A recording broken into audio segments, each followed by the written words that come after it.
Every chess master was once a beginner. A quote from Irving Chernev, who was probably also talking about StarCraft 2. Welcome to Triple Click, where we bring the games to you. We bring on special guest Ben Hanson from MinnMax to help us answer your burning questions about which games we wish we played better, which old games still hold up, and so much more. I'm Maddy Myers. I'm Jason Schreier. And I'm Kirk Hamilton. And together we are Triple Click. That's what we combine to form. Our powers combine click, click, to form Triple Captain Click. Triple Click. More powerful than you can possibly imagine. We are Triple Click. Thank you for being a listener of Triple Click. And if you are a member of Maximum Fun, thank you as well. Just like we usually do at the beginning of the show, a quick reminder that if you would like to support us making this show and to hear the Beanscast that we have recorded and will record in the future, go to MaximumFun.org/join to become a member. And for real, our thanks to everyone who's become a member. But enough of this preamble. We have a very special guest today. So Jason, why don't you tell us more about that? Yeah, so for the second time in our show's history, we are bringing on a guest, the one and only Ben Hanson, who is a former video producer for Game Informer and the current co-founder of MinnMax. Ben, hello. Welcome to the show. Hello. Thank you for having me. It's an honor to be here. Yeah, you all were on the MinnMax show to launch this podcast. So let's catch up. How have things been going? What have you guys been doing? Just playing video games, mostly. Okay, same here. We're I mean, we haven't been able to leave our apartments, so that's a thing. But actually, Ben, some of our listeners might not know MinnMax. So before we even get into the episode, do you want to talk a little bit about what your show is and what you kind of bring to the table as a compliment to Triple Click? Yeah, sure. Yeah, so like you mentioned, I was a video producer at Game Informer for 9 years, going back to 2010, and then last year left to form MinnMax with some other folks that had been let go of Game Informer. And so we have a channel and a podcast network and a Patreon that we say is about games, friends, and getting better.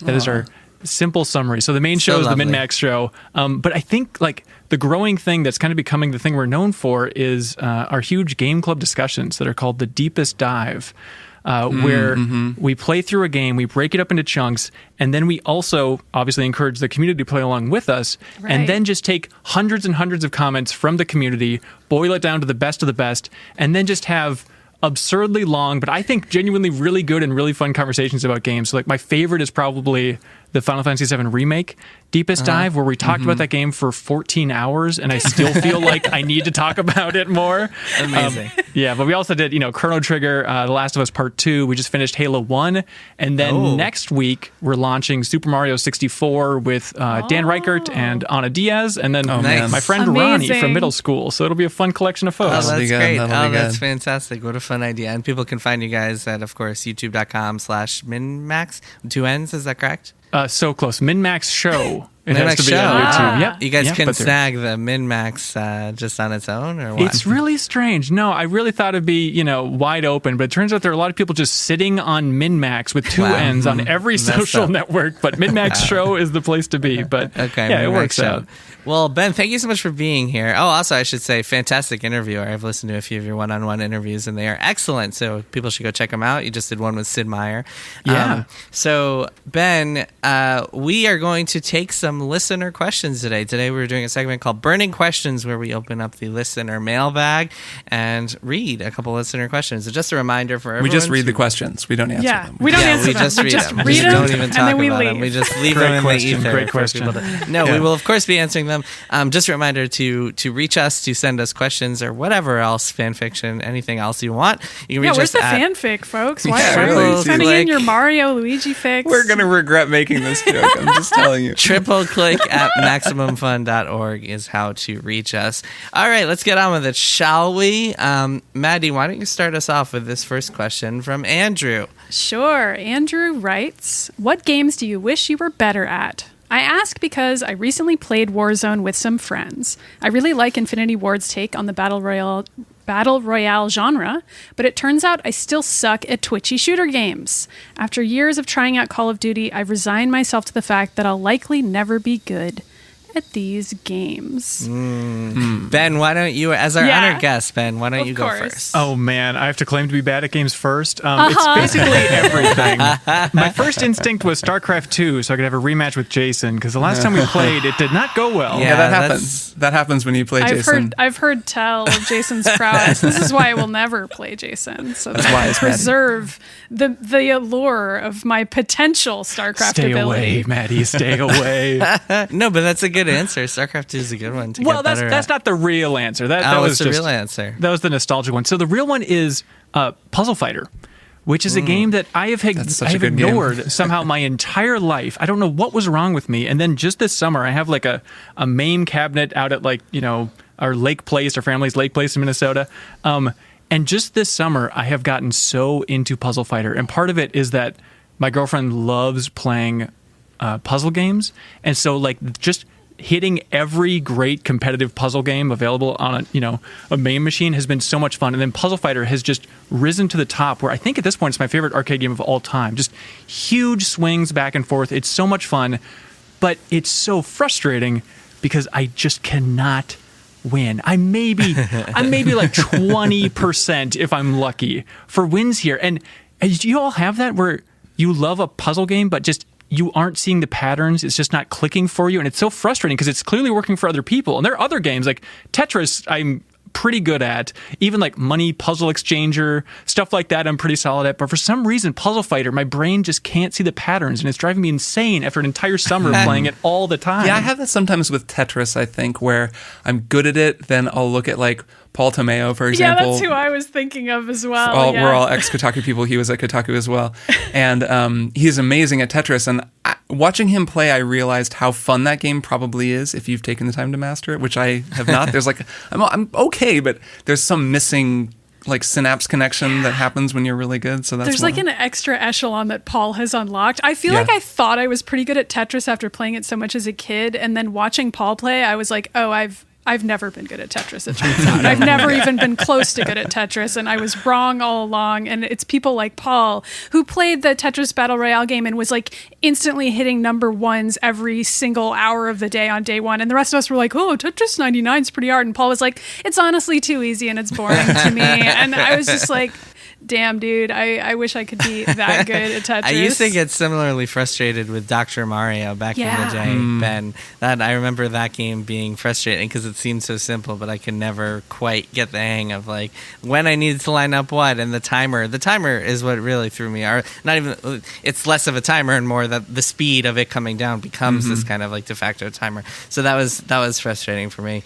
What about everybody else? What are some games, Kirk? What are some games you wish you were better at? So I have been thinking about this question, and I have a lot of different possible answers, I guess. So first of all, a process question about this world where we can become better at a game. I'm a little curious. We got to get into the meta aspect. Yeah, I want to discuss the premise a little bit, because if I could just be magically better at a game, that would mean that I sort of bypass the process of becoming good at the game. Oh, if that's the question, I'm also changing my answer, because that's a whole other fantasy. It doesn't have to be. It doesn't have to be, right? There are a variety of different possible answers. I'm sort of thinking with some games. The premise of this question is that you've played something for years, but you still can't get better at it. So it's not like you instantly do it. It's like something in your brain, the block is removed. Like Ben's example was perfect because he's played a ton of Puzzle Fighter. The premise is, like Andrew says, he's played years of Call of Duty and just resigned himself to the fact that he can't get good at it. So I don't know, because I guess it ties in with my answers, because one is really difficult platformers, like Spelunky 2 is coming out. I was never that great at Spelunky 1, so I was thinking that would be an easy answer, right? And this goes back to this premise question, because I think for me the premise remains a little thorny, because I want to be good at Spelunky so I can play Spelunky 2. I've even seen reviews describe it as designed for people who were good at the first game to kind of subvert their expectations. I'm sure that if you haven't played the first game, you'd still like the sequel. But I mean, I played a lot of Hollow Knight and did really well at that game, and that game is extremely difficult. So it's not that I'm not good at difficult platformers. It's just that I haven't put in the hundreds of hours to get good at Spelunky. And the thing is, if I could just be magically good at Spelunky, like if I could just bypass that and get there, that's just how you get good at that kind of game, is you have to put in the amount of time. And that's the whole journey. Like the reason that it's fun to be good at Bloodborne is because you spend all those hours getting good at Bloodborne. So for games like that, I think... I don't know that I would actually make that my answer, because I would want to put in the time. However, I will say that fighting games, I'm not fast enough anymore. I'm just too old and slow, and my brain doesn't work well enough. But it would be pretty fun. I guess that's true, Maddie. You would know better than I. I don't believe in it. Anybody could learn how to do it, But that's true. Fine. I guess. Continue. You could learn how to do it, but you can't necessarily. You have to have. Well, I don't know. I'll get into this when I talk about to get really, really good, right? Because it's similar to like you playing StarCraft or getting good at that kind of a game. So another answer could be Crusader Kings 3, because like I played some Crusader Kings. It's very complicated, and it would be nice to just have an encyclopedic knowledge of how that game works, so that I don't have to do all the learning that's required to get to where the game is fun. But then I also will see people say, no, the fun is the failure and the learning. So in the end, my answer is going to be chess, because I would love to just be amazing at chess. Because then I'd just be one of those really smart people who knows everything about chess, because that's a game like Go and chess, those two. I almost picked Go, where like if you're super good at it, it's just this extremely rewarding intellectual exercise. So that's my answer, I guess. What would you do though? You'd be out on the limb if you're really good at chess. I mean, you just set up at the park, because none of your friends are going to want to play with you at that point. Yeah, that's a good point. That's true. I think I would. You'd have to compete. Well, he hustles people. You play someone and you play really poorly, and then you're like, oh, you know what? Like next, let's try one more. Come on, we'll double or nothing. And like you hustle people. Nothing on chess. Yeah, that's what you do. You put $10 in the first one, and then you're like, come on, well, I'll put in another 40 Jason or something. is just describing his StarCraft hustle that he's about to try to pull on me after this call I wish ends. people would It's gamble not on work. I think, I would do that, or I would just play against AI and try to be like the guy who beats the super smart supercomputer at chess. One of those two things. DeepMind, yeah. That sounds Maddie, what's fun. your answer? Oh boy. We've talked about StarCraft so much, and I think that might actually be my answer now that we've delineated exactly what this question means. It'd be cool to be good at StarCraft. I can train you at StarCraft. Ooh, that would be a fun series of Twitch videos. Maybe we'll do that. That could be fun. A thing to do. Yeah, I would be happy to. Oh, that would be StarCraft super fun. boot camp. Yeah, that would be really fun. So part of why that's my answer is because I agree with your parameters, Kirk, that a lot of the kinds of games that I've historically wanted to be better at are just about practice. And for me, in a lot of cases, I don't feel that I'm naturally good at games. Like I got good at Street Fighter because I practiced it for hundreds of hours every day for a really long time. And I don't feel like I ever unlocked that with StarCraft, because I feel like there's another echelon to it that's beyond practice and is similar to chess, where it's not just pattern recognition and knowing to do the right thing at the right time because you've figured out certain combos and you can recognize certain scenarios where you know what to do. StarCraft has this additional layer of planning and high concept strategy that I've just never been that great at, and I think I could probably get better at it, but I feel like there's something missing. I remember hitting a plateau with chess as well as a child, where I like got pretty good at chess, and then I just could never get any better than that certain level. Both games have the macro and the micro, and you have to kind of figure out. Let me ask, Jason, you might be able to answer this about StarCraft. This is just a theory, and you'll know. But is that layer of knowledge that Maddie is talking about, is that partly if you have seen so much StarCraft and watched so much StarCraft over the years that you understand like the meta, like the narrative almost of the competitive sport? Is that what it is? That no, what it could be? In fact, so the way I got good at StarCraft is back in the day in like 2010 when StarCraft 2 was in beta and I was first jumping into it. I would watch a video series called Day 9 Daily, and this guy named Day 9, who's like this big StarCraft commentator, he used to do StarCraft. I think one of the first things of yours that I read was a profile of Day 9 that you wrote for Eurogamer. And Eurogamer, yeah. 1985 that was one of my first favorite stories, yeah. And so he made these videos where he would just break down all the basics of like how to get good at StarCraft, and that's how you learn. So it's not something that like if you just brute forced hours and hours of StarCraft, you would not get better unless you like learn some certain tactics. Like you always have to be spending money, you have to do this, you have to do this, you have to learn build orders, all this basic stuff. But once you learn that, then it's like a door has been unlocked for you, and then the hours of practice will actually mean something because you'll have a grasp grasp on like the macro level of things. In StarCraft, what's interesting is that like you will win if you're like spending more money than your opponent, and like the battle to battle mechanics don't matter as much as like the high level things, and like remembering like I have to be spending money constantly. So that's right, sort of and thing. Building your troops up. I mean, it's a numbers game in a very literal sense. Yeah, right. Well, spending money is building your troops. It's the same exact thing. So so that's the idea of like going in. I'm going to spend all my resources. I'm never going to have above X amount. But I digress a little bit. But this is kind of relevant because my game is Super Smash Brothers. And that is a game that I played many, many hours of. In college, we used to play 64 Smash constantly, all the time. As did And I. I was fine at it. I was decent. Like, I can beat, if my casual friends come over, I can kick their asses anytime. But like, I never made that leap. And I always wondered why that was. It just felt like hours and hours didn't really matter once you hit a certain point. And yeah, I always found that curious. It feels like there is a certain block that you need to remove in that game as well. Yeah, Ben, I'm curious. Do you have any there thoughts on is. that? I'm curious to hear Ben's thoughts as a fighting game master over here. Oh, please, I'm not fighting game master. But I wonder, like, is there the equivalent of a day 9 for Smash? Because I would love to watch that. You know, there's got to be some YouTuber out there. If you know it, please tweet at me. I would love to know who that is, because I would love to take those courses. Yeah, that would be very cool. It's Maddy Myers' future career as fighting game YouTuber. Not for just Smash. Other fighting games. For Street else. Fighter. His Street Fighter YouTuber tutorial maker. I feel like the way that I got better at that kind of thing was just playing a lot of different people at local events. Like, I think that's the next stage, is like getting beyond where you're just playing a fighting game at parties or like at the college dorm, and just going to locals and playing in that environment, and then hearing from people in person feedback on what I was doing wrong. Interesting. And then using that immediately to improve. You really can't beat that. I mean, it's why people talk about locals so much in the fighting game community, because you're getting that hands-on lesson constantly, and matches are short enough that you can actually quickly implement that, which I feel like is another reason why I could more easily see improvements there than in something like StarCraft, where I'm like, I feel like I did 600 things wrong, and like the next match is going to be completely different than this. So like, who freaking knows? But at least in fighting games, it's like you can change one thing and see a big difference. And I don't know, that always worked better for my learning style.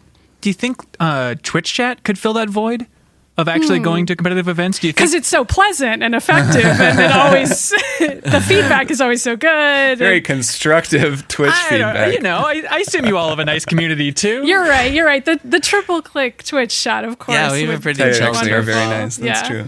Yeah, but you just stream Smash. I think people probably would have some decent pointers. Yeah, there'd be some dicks thrown in there too, but you know. Which are decent pointers in a way. A lot of streamers get better by doing just that, crowdsourcing their tutorial, their lessons. Cool. Let's get to the next question. Kirk, you want to read this one? Sure. This question comes from Paolo, who writes, "First, I have to say I love the new format and how you guys are constantly experimenting with it." That's all. He just wrote to say that he wow, loves the that's new it. format. It was a short email. Damn right. Thanks, man. Damn. Okay, no, he has a question as well. He writes, "I recently played a little bit of Black, the original Xbox game, and man, this game did not age well. I remember my mind being blown by how good that game felt mechanically at the time, but today it just feels clunky. So here's my question. What makes a timeless mechanic in a video game? Some mechanics like the Super Mario jump still feel good to play, while others like shooting in Black or even some design decisions such as game overs are super dated. Do you have any examples of mechanics that did or did not age well?" And Ben, I'm going to throw it to you again because you're our guest. You get to answer first. boy. Well, This is great. you get We to buy don't- us we don't time have while we to- all think. Yeah. I love that he brings it up as like Black did not age well, but it was it in the Series S video? I feel like I just saw Black footage somewhere and was like, what? Yeah. Okay, They brought that's it so up. weird. Like, Yeah, finally, that's you very can funny. play Black again. Yeah, exactly. Black And it'll be three. Come on bad. That's down. Microsoft's next gen pitch is play Black again. Oh boy. Whoopsie. Yeah, originally I wanted to say, just simplicity ages well. You know, I think of some of my favorite games of all time, Frequency and Amplitude from Harmonix on PS2, where it's like, it's just tight.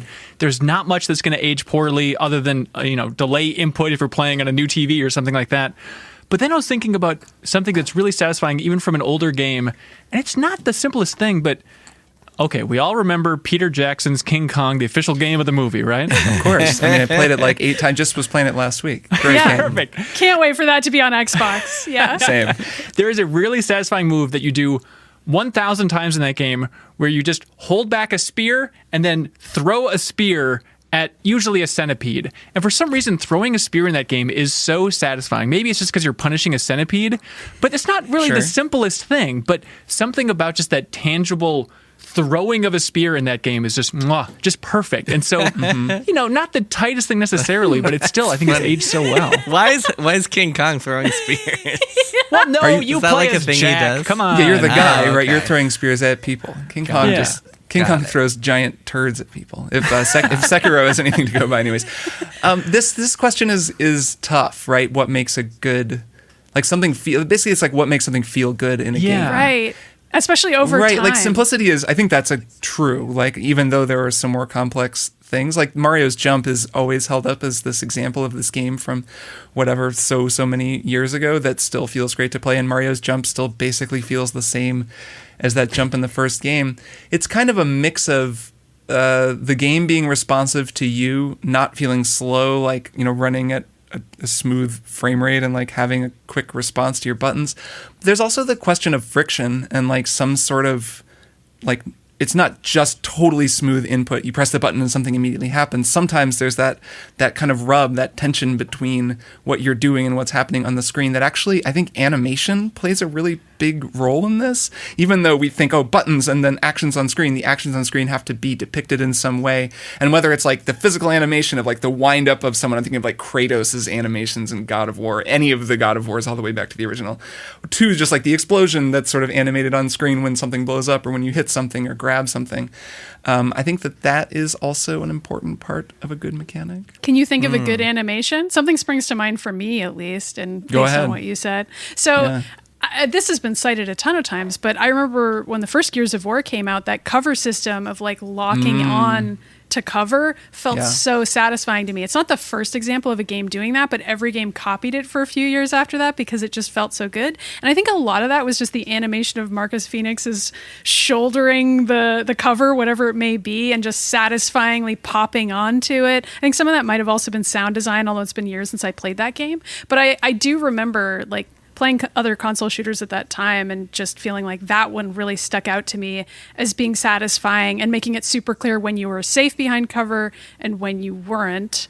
And I mean, it's still good. I remember replaying that game and thinking it was still pretty darn satisfying. I haven't played it like in 2020, but I played it a few years ago and still thought the way they kind of slam into the walls. I'm thinking of one is the downward slash in Hollow Knight is really good. The animation on that with the nail, and it's this sort of whoosh, and they bounce off something, and it just, the move feels great, and the timing and the response is really good, and it's an important move, but it's something in that animation. It's this sort of outward bounce that moves up that's very, very satisfying. Yeah, there's a long history of downward like attacks in video Scrooge games McDuck. going all the way back to the NES.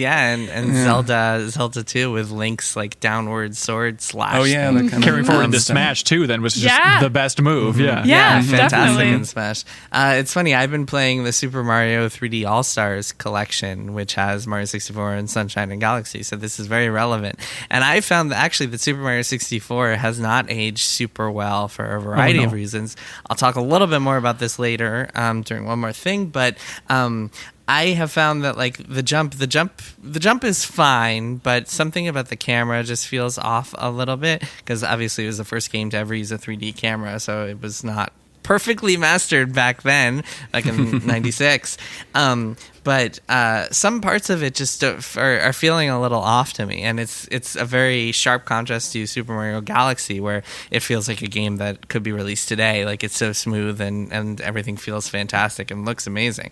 I mean, I think that the part of what kind of needs to be there for like a mechanic to work great is that the early 3D era, just they did not like there were so many clunky things, so many weird camera angles or weird ways that mechanics would not respond the way that you wanted them to because everybody was playing around in this space. And I think that that's one of the reasons that so many like NES and more so Super NES games have aged a lot better. And even if you just look at the Mario trajectory, like if you go back and play Super Mario Brothers, the original, or Mario 2, Mario 3, Mario World, I think those those jumps even feel better than like jumping in Mario 64, where something feels kind of like a little bit off. Something feels like he's a little too slippery. He's a little bit too like imprecise in a way that isn't there in the older games. I think that transition was just really rough on game developers. Yeah, I in agree general, with the that. 2D to 3D transition. Jose says, my question is this: what are some of the most memorable moments you've had in a video game that were a direct result of how the input commands elevated your experience? As much as everyone craps on Quantic Dream, some of my most memorable moments of input in video games were in heavy rain, like when my fingers were so contorted around the controller, mirroring my character's contorted body on screen as they hid, etc., etc. So, Ben, why don't you go first once again? What are some of the most memorable moments you've had in a video game that were a direct result of input commands? I feel bad going first, everybody. I feel like I'm going to take everybody's answers, but the answer is Brothers: A Tale of Two Sons, right? That's a really good answer. Oh, God. I haven't played that. Don't spoil it for me. Oh, my God. Okay. I mean, you got to play it, Jason. I guess you can be vague about this. It's on my list. It's on my to-do list. I haven't played it either. Maybe we should all play it. It is something that Jason and Maddie should both see for don't themselves. Spoil it. I will not spoil anything, but it is basically input command the game. And it's just excellent. Yeah. And so, you're the whole game is a setup to this incredible thing that happens, and that's I heard that part. I think from you, Kirk. I think you told me those. It's a wonderful game. Exact thing. This is Brothers: A Tale of Two Sons, just so that everybody knows. Is there anything? Does anything else come to mind that you can get into more in depth without spoiling, Ben? I think of probably because we just talked about Halo 1 for a long time for the deepest dive on MinnMax, but I think of playing Halo 1 with the Claw. Like when we had big LAN parties back in the day, and everybody had their different play style, and some people would insist, like, oh, you got to play with the claw, so you can shoot, aim, and jump all at the same time. It was just a nightmare to hold the Duke with the claw. Just destroy your wrists forever. Yeah. But it's a certain vibe to play Halo 1 that way, I think. Nice. That's so funny. I feel like you had to play certain games like that, and it became the most frustrating thing. I mean, talk about mechanics that haven't aged well. Yeah, I mean, what comes to mind, I'm gonna give my answer because, so I have two answers. One is input command that did not work for me, and that is The Last of Us 2, when you had to smash the button to torture what's-her-face, and it was just like, I don't want to be doing this, and the game is just like, well, you have to do it, and you're like, well, this sucks. And think about it, though, Jason. Not having the effect that the game wanted it to have. But the thing I always think about is Metal Gear Solid, and there are a lot of examples of this in Metal Gear Solid, but the thing that comes to mind immediately is the microwave hallway in Metal Gear Solid 4. That was going to be one of mine. Iconic moment where Snake is just crawling through and just wrecking his body and soul, and just good stuff. I love video games, though, just for the idea that you can say the combination of words microwave hallway, and we're like, oh, powerful stuff. Yeah. Really, though, it really is. It's a silly idea, but I'm totally with you, man. It's amazing. Yeah, well, to everyone out there who hasn't played Metal Gear Solid 4, it's essentially Snake has to get through this hallway that is like full of radio waves or whatever, microwave nuke waves, whatever it was, and you're watching his health meter go down as you're like crawling through, and it is very agonizing. And you're like hammering the X button, right? Like you have to kind of you're like smashing. It gets harder and harder as you're just like, oh my God, go! And it's like your physical action is mirroring his struggle, and it's very justified and feels very justified in the game because you've been watching Snake's like body wear down as he gradually succumbs to the effects of this thing in his body. What is it, like nanomachines or serum or something that is like making him age super fast? There's a vampire in that game. I don't know. Yeah, there's a lot of nonsense. Kirk, what are your other answers other than Metal Gear Solid 4? That's a good one. Heavy Rain, actually, for all that game's flaws, the sequence where you have to cut your finger off in that game is pretty incredible. These are the things where, like, as much as people write off Quantic Dream games, there are always some moments like that, and that is an incredible moment. Also, one that doesn't work is the really famous one of the press X to pay your respects, but it kind of worked only because it's funny and it became a meme. It was something that one actually is good. That one circled back around and it's good. Having now been playing a Call of Duty game for our Beans cast, God, for the first time. The best thing about this one, I believe, is from Advanced Warfare, and you press X to pay your respects, and then Kevin Spacey comes and talks to you for like 5 minutes. So it's like just not a game anyone wants to play anymore. Boy. Yeah. So, and the last one I will say that is an extremely memorable one for me is in Titanfall 2. and that is press X to time travel. Yes. And while I know that some of you have not played Titanfall 2, well, you're just going to have to. Press X to time travel is like one of the greatest prompts to ever come up on screen, and then leads to an extremely cool mechanic that then plays out over the course of the level in just this really, really amazing way. I don't know if you've played the Crash 4 demo yet, but there is a level and there's like a new suit in Crash 4 where you're like phasing different boxes in and out of existence, and you're like on a rail on this one level and jumping through boxes and then like hitting the button to warp different boxes in and out of existence, and it feels very Titanfall 2 inspired. It's very stuff in the demo they were showing. I was like, ooh, I hope that this has that kind of stuff in it because it's so cool. So my answer is a little bit different. I was thinking about Super Metroid and how many times you walking You're always thinking forward. about Super Metroid. I'm always thinking about it anyway. But for this answer, I was also thinking about Super Metroid and how walking forward often triggers certain events to happen in that game, like a thing skittering away out of sight, for example, which people usually cite this as just the good environmental design of that game. But I think it helps set the mood of that game as well, in that as you move around, different events unfold. That and just the pressure of a planet suddenly blowing up and you having to leave makes it feel like your inputs really matter, even though they actually don't. But as soon as a siren is going off and you have to jump out of an area, it just feels like everything is suddenly 1,000 times more difficult than it actually is. But yeah, the inputs are technically the same during all of those sequences. That's good.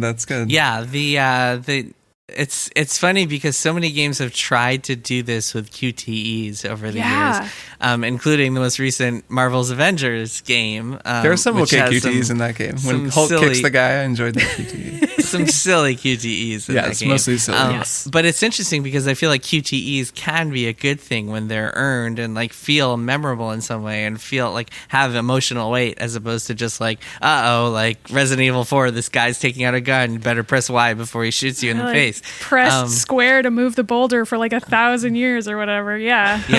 Classic Resident Evil buttons. One of the most memorable QTEs, and it's horrible, is from God of War 3 when you punch out a guy's eyes by clicking in the thumbsticks. He's like grabbing a guy's face, and then it's like, and you click the thumbsticks, and he's like, and it's just the worst thing. Yeah, it's not okay. And I did it. I was like, I can't believe this is just awful. I mean, some designers just like, they were so excited. Like, hell yeah, this rules. It does not rule. It's like reminding me of the Dead Space 2 one where you have to put the needle into your character's own eye. God. And you like all that motion is just you lowering the thumbstick. You just have to lower the thumbstick, and it's like the worst thing you've ever experienced. I reviewed that game. I think I reviewed it for Paste, and I remember doing that and being like, as well. How am I even doing this right now? I don't know. It was very upsetting. Effective though. Both undeniably effective. At least in Prey, when you stick something in your eye, it happens automatically. You don't have to press a button to make it happen. Dead Space 2 was definitely doing it on purpose. It was like, you must lower the needle into your own eye. You must be there for all of it. This is a horror game. Enjoy the horror. That was what was happening. In voiceover throughout all of it. It was weird. It's a weird choice that they did that. Nice. God. Okay, so on that note, it is time to press X to say goodbye to Ben Hanson. Ben, thank you so much for coming on the show. Yeah, thanks, man. People can, of course, find you guys. Why don't you do the plug? Tell us where people can find you. Sure. I mean, just go and listen to the MinnMax Show podcast, and we'll kind of show you every path from there, because we have a lot of different shows. Really Better good. Quest, Refreshed, a lot of fun content there. But yeah, just check out the MinnMax Show, and you can find the rest from there, I'd imagine. So find it wherever you get your favorite podcasts. Cool. Any highlight episodes that people should like get started on? Oh my gosh! Besides the one we're on, obviously. Right. The one we're on. That has to be the most crossover. That has to be it. I think that's the best starting spot. Otherwise, this week we'll be covering the PlayStation 5 showcase, all that fun stuff. So it should be a great time. Awesome. Okay, cool. Thank you so much, Ben. We are going to take a quick break, and then the three of us will be back with one more thing. Hi, my name is Graham Clark, and I'm one half of the podcast Stop Podcasting Yourself, a show that we've recorded for many, many years. And at the moment, instead of being in person, we're recording remotely, and you wouldn't even notice. You don't even notice the lag. That's right, Graham. And the great thing about this... Go ahead. No, you go ahead. Okay, go ahead. And you can listen to us every week on MaximumFun.org. Or wherever you get your podcasts. Hey, I'm Jared Hill, co-host of the brand new Maximum Fun podcast, Fan Time. And I'm Travell Anderson. I'm the other more fabulous co-host, and the reason you really should be tuning in. I feel the nausea rising. To be Fan-Tie is to be a big fan of something, but also have some challenging or anti-feelings toward it. Kind of like Kanye. We're all fans of Kanye. He's a musical genius, but he thinks slavery is a choice. Or like the Real Housewives of Atlanta. Like, I love the drama, but do I want to see black women fighting each other on screen? Ew, to the nah, to the nah. We're tackling all of those complex and complicated conversations about the people, places, and things that we love. Even though they may not love us back. Fan Time, Maximum Fun, podcast. Ow. And we are back. Thank you to Ben once again. Kirk, Maddy, it is time for one more thing. Maddy, why don't you go first? Sure. Because you are not talking about the thing you've been talking about for the past 80 weeks. Wow, I was going to pretend that I was about to talk about Destiny 2, and you just ruined the joke. My apologies. It's true. I did beat the raid. It all went great, but it's congratulations. fine. We don't need to talk about that. Everybody knows what a raid in Destiny 2 is like, and if they don't know, they can listen to the past 2 weeks of episodes from Triple Click. I am going to talk about Horizon Zero Dawn, which is a different video game that I've also been playing for the very first time. So this game is about a post-apocalyptic society of people who are plagued by a bunch of robot dinosaurs, and you play as the protagonist Aloy, and she has a smartphone, basically. She finds a little device that makes it so that she can smartphone her way around the world and communicate with these robots and have protagonist superpowers, essentially, in this society that is not technologically advanced. And in playing this game, I've been thinking a lot about that as a design choice, as a narrative choice, and it got me thinking about cargo cults. Do you two know what cargo cults are? I'm going to explain them if you don't. I know what cargo shorts are. Yeah, that's what I thought. Cults are. I know what cargo ships are. Yes, also true. So cargo cults are sort of like an urban legend. So I'll explain what the legend is, and then I'll debunk them, or I'll try to. learn something new today. So I read a bunch about cargo cults in part because I've been playing this game, so I've been thinking about them a lot. I've got some recommended reading too. So cargo cults are this idea that just during World War II and during various just world wars and wars around the country, around the world, where the United States has just put military bases in all kinds of places, there have been some islands in the South Pacific where people were used to seeing U.S. military forces around, just stationed there, bringing food, bringing radios, flying planes there, and just having their stuff there, having our stuff on these other islands. And there are some specific islands. There's one called Tana that is sort of well known for having what we Westerners refer to as a cargo cult, which is the idea is that in the past, but recent past, only a few decades ago, these cults of people sprung up where they would be making wooden versions of planes and wooden versions of these U.S. military objects and putting them in certain places and imagining that if they did this ritual correctly, that Americans would come back and bring them food again or other objects associated with Western life. And this is often cited by people as just this cute story almost, as like, oh, like they didn't understand this technology. And so when it disappeared, they tried to recreate this wooden version of it or this strange version of it and then wait for Americans to come back and bring them the real thing. But they didn't understand because they don't have phones and they don't have access to all this technology, et cetera, et cetera. Sounds a lot like Horizon Zero Dawn. It's very similar. And I think that this idea of cargo cults probably inspired this game. I don't know that for sure, but it seems likely because this game posits this idea of people who are worshiping this technology without fully understanding it and also having no way to understand it because no one in this game is still alive who can explain it to them. But there are all these audio logs of people from the far past, which is a version of our, in real life, far future. And those recordings explain some things, but not that much. And if you're a person living in this completely different society, you'd have no context to understand it. And I've found it really weird in playing the game that Aloy is so much smarter than everybody else. And like, she finds this smartphone basically, and she's naturally very curious, which I see as a very innately human quality. Like, I find an object and I'm curious to learn more about it, and like, how does the tool work, and what's its deal. And like, Aloy's very relatable and a great character for that reason, because I'm like, well, of course she would want to know more about the world around her. But she's surrounded by these people who, for some reason, have no interest in learning more.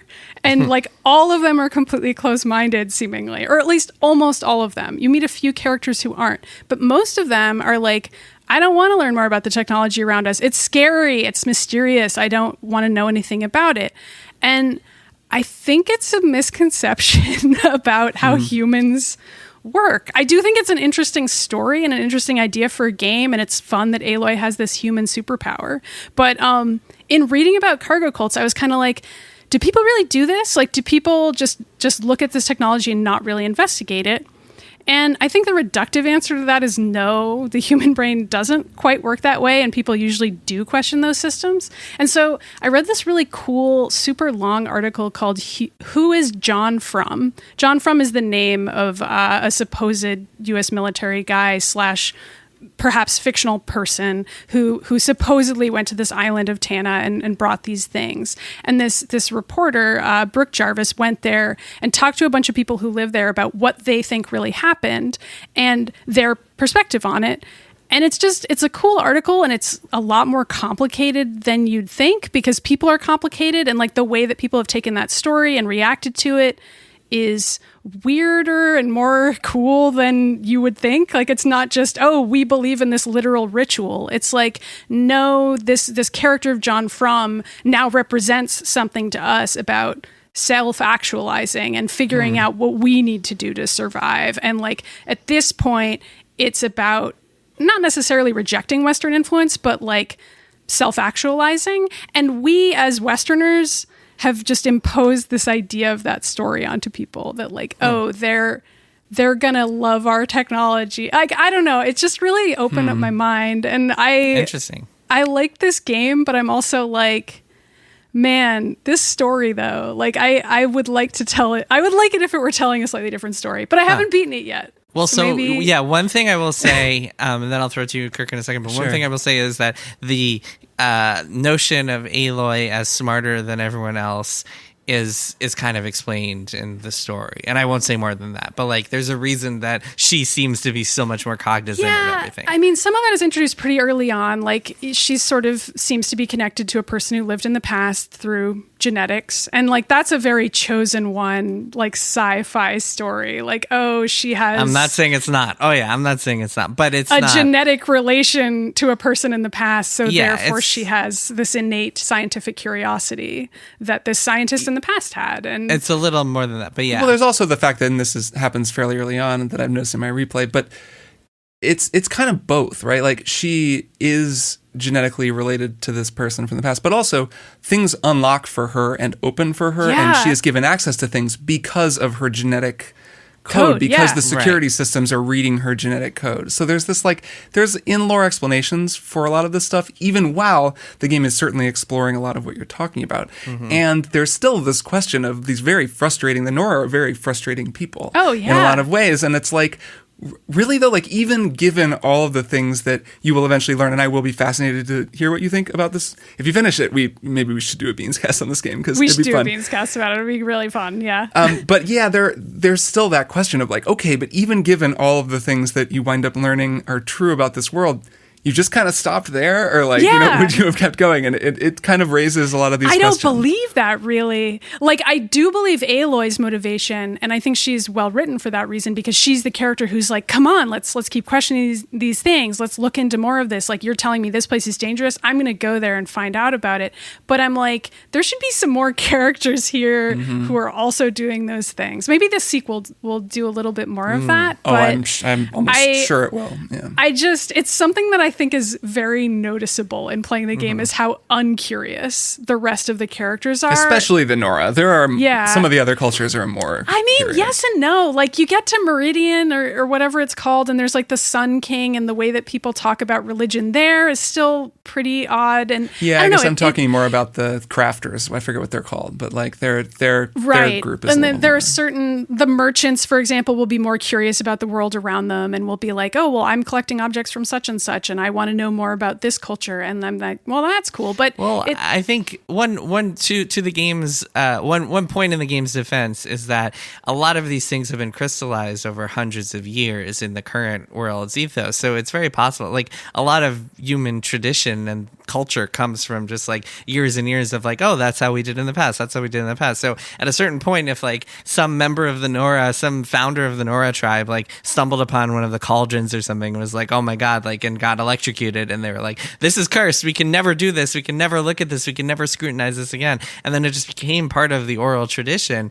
It is, I mean, you could see that sort of thing happening. It's just like humans can kind of create that sort of like their own mythos is like. Then you imagine like a human being in our world being granted like admin privileges for the creation of the world, which is essentially what happens in Horizon Zero Dawn, and then telling us like, oh, actually, all these things that you thought you understood, you don't understand at all. Like it's like all these that would things be very that you helpful, thought you knew. Actually. If somebody could please find a cool smartphone buried in some rocks that was like a super cool smartphone, right? The God phone. Well, it would just be like, here is where human beings irrevocably fucked up the world, and that is it. And it's like over. then that's it, and that explains everything where we're at now. I guess my last thought on it though is that a lot of our perception about how supposedly primitive societies operate is still through the lens of colonialism and like how those societies have been affected by colonialism.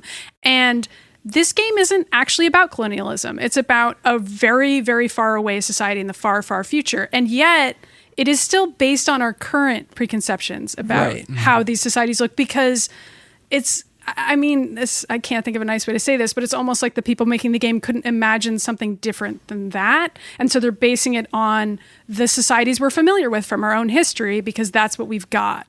But I'm kind of like, what would a society like this look like? I'm not sure if it would look like this. Well, but concepts of human beings getting together, especially in religion, human beings forsaking curiosity or like putting curiosity aside is not. I mean, we've done that before. Like that happens sometimes. Yeah, exactly. Well, I don't think that's necessarily a colonialist thing. Like that's just like an innate human thing. Is like, but the way that the people are depicted, you can both look at the game and say the story here is explaining why things are this way, and yet it is undeniable that the tribal cultures and the way people dress and the way that they act are being drawn from history in ways that like are definitely arguably unimaginable. No, that's not what I'm talking about. That's not what I'm talking about. I'm talking entirely about the idea of like these humans who would not be curious about certain aspects of the world and not look into it. Right, I'm talking about what Maddy's talking about. That part of it. But then when those two things overlap, though, I feel like that's where it becomes a problem. Right. The question of like Native American influences and like Native American kind of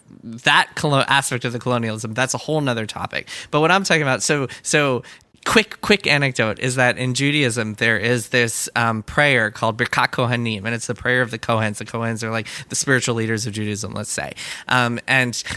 In synagogue, like these people all put on their hoods, and everyone in the audience in the synagogue is supposed to turn away. And like the legend is that if you look at a Kohen during this prayer, you go blind. You're blinded. And it always struck me as so funny. And like as a kid, I was like, oh my God, am I going to go blind if I actually turn around and look? But it's like very much a thing where like they want you to suppress your curiosity, and you can't go look or else you'll turn blind. And a lot of religion is that way. You can't mix milk and meat or else you won't go to heaven. You can't you commit sins or else you in the afterlife you won't be able to do this thing. So I do think that is like a very innate part of humanity that has just been like it's natural that I think any society would have some elements of that. Yeah, I think that's true. And I think I'll probably have a better sense of what this game is trying to say about religion when I beat it. But for now, I'm like, I wish this game had a more nuanced take on it. Because so far, I'm about 35 hours in, 40 hours in, so I'm pretty far into the game. Oh, wow, okay. And I'm like, a lot of the game is making religious people look kind of naive. Okay, let's get through the rest of our one more things. Mine, I'll keep mine super quick. I've been playing a bunch of Super Mario 3D All Stars. Really interesting. I played a chunk of Mario 64, as I mentioned before, hasn't aged super well, in my opinion. I'm sure some people who feel nostalgic about it would disagree, but to me, Mario World, as an example, has aged much better. Just played a dash of Sunshine, can't even talk about it. But I played a lot of Mario Galaxy, and like I said before, Mario Galaxy feels like it could be released today as a Mario game, and it would still feel great. I mean, it's about to be released today as a Mario game. Yeah, well, I mean, goodness. it could be released as a 2020 game, and saying. you wouldn't know the difference. It feels like very much like Odyssey in a lot of ways, except for those pesky game overs, which are really obsolete, and I'm glad that Odyssey did away with them. But there's a lot of just like really good bite-sized levels, and it's very much like the game you play before bed when you're like, oh yeah, one more, I could do one more, and it's much better without those stupid motion controls. Although if you're playing in handheld mode, you have to use the touchscreen for what you would use the Wiimote pointer for, and that's kind of annoying, but you get used to it. And if any, like, I would recommend this game almost for Galaxy alone, because Galaxy is so good. Yeah, I mean, I'm going to play Galaxy. And then Sunshine and 64 is a good bonus as a result. But yeah, I'll play more Sunshine and talk about it in the future, hopefully. But Galaxy, great game. I love it. Nice. Galaxy 2 is even better, and that was not included in this for some reason, but Galaxy 1, still great.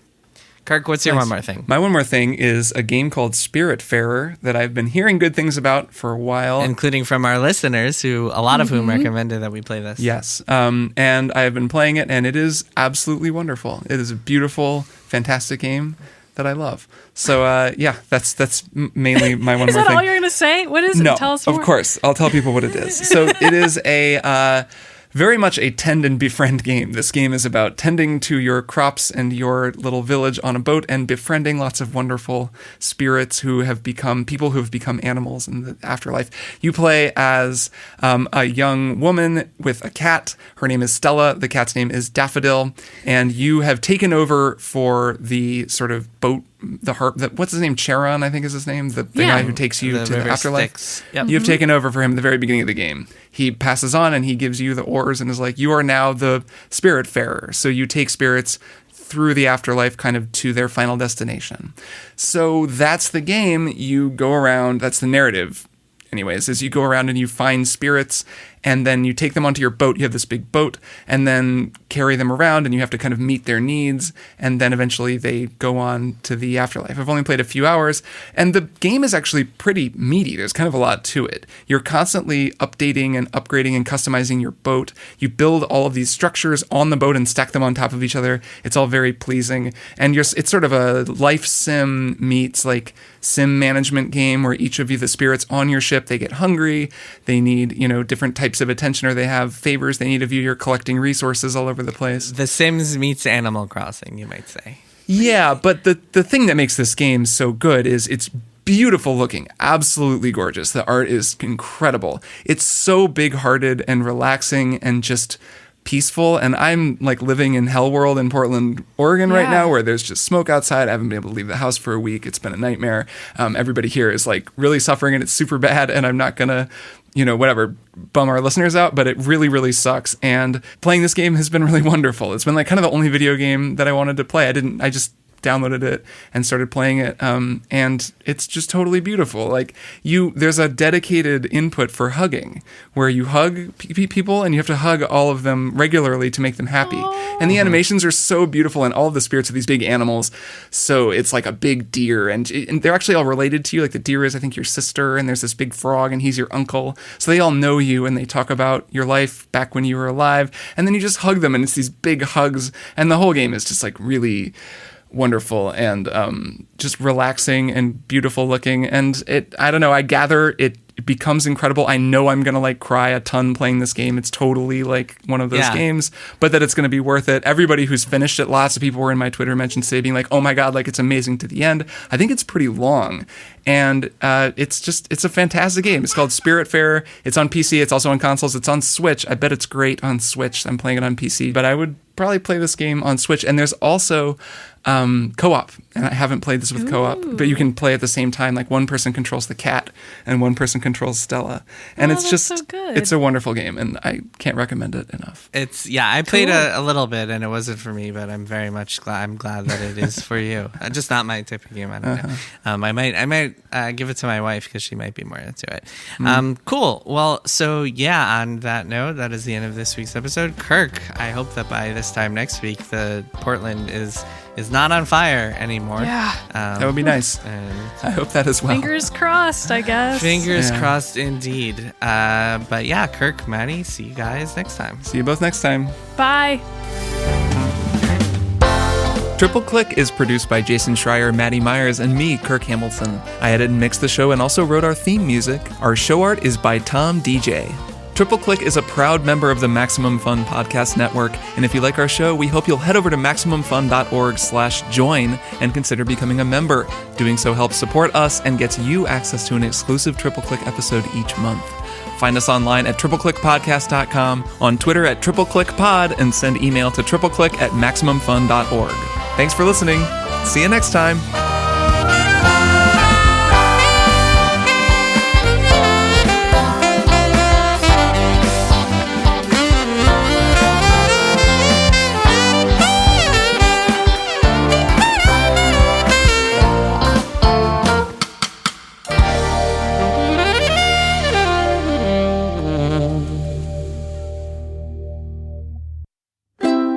MaximumFun.org. Comedy and culture. Artist owned. Audience supported.